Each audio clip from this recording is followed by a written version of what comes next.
Michael, as you've stated earlier, the friendly bacteria that we have in our intestinal tract can be obtained from the foods that we eat. That's right. And really ought to be in many cases. That's right.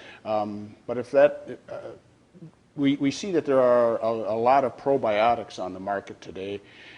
If you can get them from foods, why is there a reason? Why would you even take a probiotic? What is the reason for that? Well, that's a great question. You know, the problem today is that we don't eat many of these foods that traditionally our ancestors ate. You know, in hundreds or even thousands of years ago, the way to preserve food was to ferment it. And not only did that preserve the food so it wouldn't spoil, but it also gave us those beneficial bacteria. Nowadays, most people don't like plain yogurt.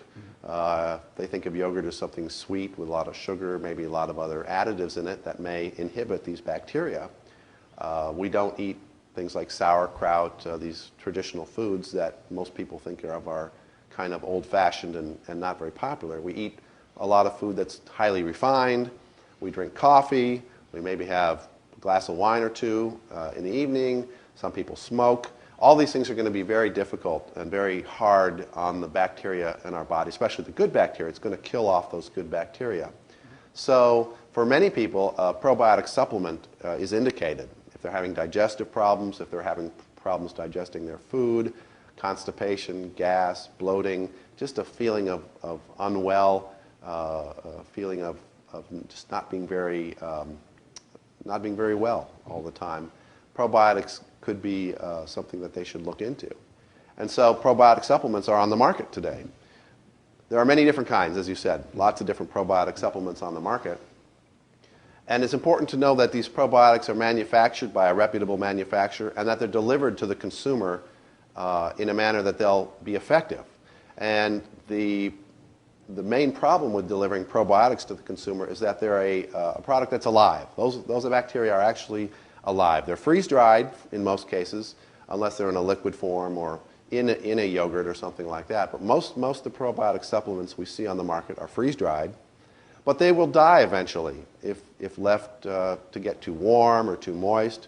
And so getting a probiotic supplement from a reputable manufacturer means it was manufactured, it has the proper number of live bacteria in it, and it's going to be delivered to the consumer in a timely manner so that it wasn't allowed to get hot or get old, and those bacteria will still be alive. In fact, we recommend that people, when they get them, keep them in their refrigerator when they get them home.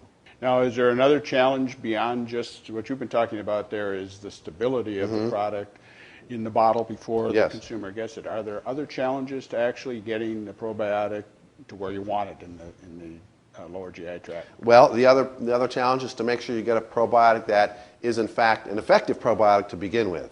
You know, a lot of strains on the market are not researched. There's not very much research behind them, or it's like saying, well, just because we heard that a German Shepherd is a good guard dog, I think I'll have my Chihuahua guard my house just because it's a dog. Well, they're the same genus, the same species, but they're not going to do the same job, are they?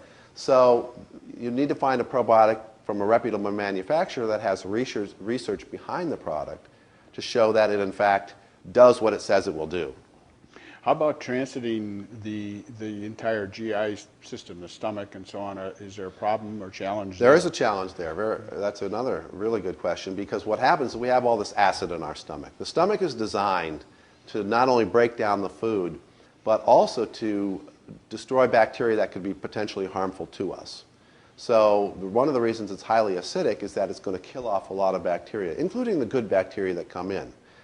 These lactic acid bacteria are actually somewhat fond of an acid environment. So if they're a good, strong strain of probiotics, like, for instance, L-acidophilus DDS1, they will survive that stomach acid. But they still have to be put in the stomach in large enough quantities. So sometimes you see a product on the market that has, it says something like millions of live bacteria. Well, millions in the bacterial world is a very low number. We have to have billions of bacteria in order to get through the stomach and into the GI tract. They're found in a number of places in the GI tract, but primarily the lower intestine or the large intestine or the colon is where we find most of the bacteria. So they've got a long ways to go to get there, and they have to survive that journey. So they have to be put in the body in large enough numbers, and they have to be a hardy enough strain to survive that journey. Thank you, Michael.